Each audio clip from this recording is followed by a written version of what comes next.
बिस्मिल्लाहिर्रहमानिर्रहीम। अल्लाहुम्मा सल्लि अला मुहम्मद व आले मुहम्मद वज्जिल फरजहुम। अस्सलामु अलल हुसैन व अला अली इब्नुल हुसैन व अला औलादिल हुसैन व अला अस्हाबिल हुसैन। अगर अमल है और बसीरत नहीं तो अमल रायगां है। इसी झेल में कल हमने सुलेमान सुर्द खुज़ाई के बारे में बयान किया और आज हम जनाब हानी का जिक्र करेंगे। हानी कूफा में इन्फ्लुएंशियल पर्सन है, आम इंसान नहीं।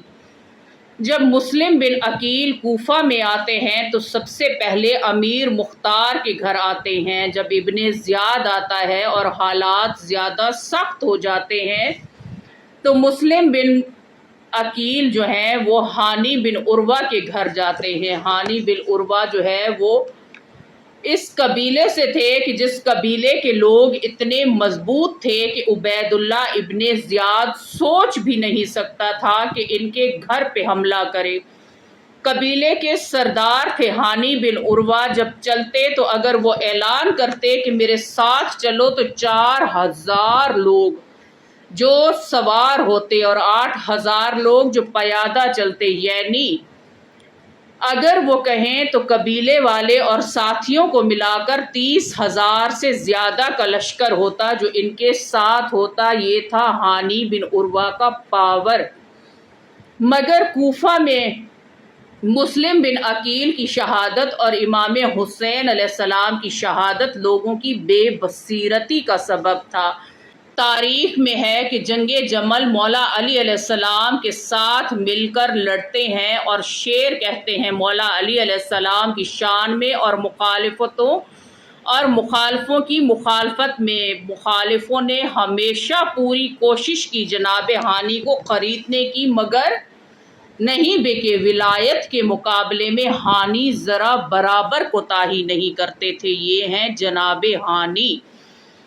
जब कूफा में मुस्लिम बिन अकील इनके घर पे होते हैं तो इब्ने ज़ियाद को ये इल्म हो जाता है, मगर इसके बावजूद वो कुछ नहीं कर पाता। जब हानी बीमार होते हैं तो वो इब्ने ज़ियाद जो है वो हानी बिन उर्वा के पास आता है उनका हाल पूछने के बहाने, और फिर हानी बिन उर्वा से क्या कहता है कि अब हम तुम्हारे पास आए हैं, तुम्हें भी हमसे मिलने आना होगा। हानी जान लेते हैं कि इन्हें ट्रैप किया जा रहा है। अब हानी के रिश्तेदार कहते हैं कि वो आया था तो हमें भी जाना चाहिए। सादा लोग हैं जो ये लोग हैं, इनकी अक्ल जो है वो सादा है। तदबीर का ना होना जो है, सारी बातें न समझना, दुश्मन की साजिशों को न समझना। हानी को क्या कहते हैं कि नहीं, हम लोग तुम्हारे साथ जाएंगे, कुछ नहीं होगा। हानी जाते हैं। अब हानी दरबार में है, किला में है। उबैदुल्ला इब्ने ज़ियाद हानी से कहता है कि मैं जानता हूँ मुस्लिम बिन अकील तुम्हारे पास है, उसे हमारे हवाले कर दो।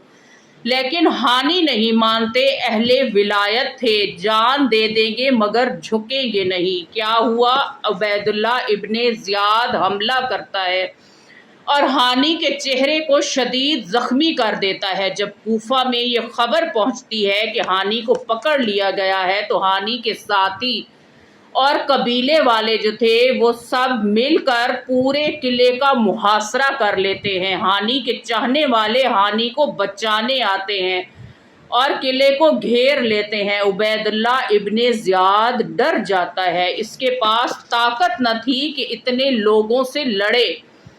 अब क्या होना चाहिए था? ये होना चाहिए था कि अंदर आते, हानी को उबैदुल्ला इब्ने ज़ियाद से बचाते, उबैदुल्ला पे हमला करते, इसे वासिले जहन्नुम करते और कूफा में हानी और मुस्लिम बिन अकील मिलकर हुकूमत करते और इमाम हुसैन अलैहिस्सलाम वहाँ आते। लेकिन क्या हुआ, बेबसीरती ने घेर लिया, दुश्मन ने प्रोपगंडा किया। अब यहाँ एक और शख्स है, काजी शुरैह। काजी शुरैह जो है वो पढ़ा लिखा इंसान है, आलिम है। काजी शुरैह को बुलाया जाता है। वो पानी وہ ہانی سے ملتا ہے، دیکھتا ہے ہانی قید خانے میں ہے اور بری طرح سے زخمی ہے، قلعے کے اوپر آتا ہے۔ ہانی کے جو قبیلے والے ہیں، جو اس کے ساتھی ہیں انہوں نے قلعے کو گھیر رکھا ہوتا ہے ہر طرف سے۔ یہ کہتا ہے کہ اگر اس وقت میں نے ان کو یہ بتایا کہ ہانی زخمی ہے تو شاید ابن زیاد مجھے مار دے گا۔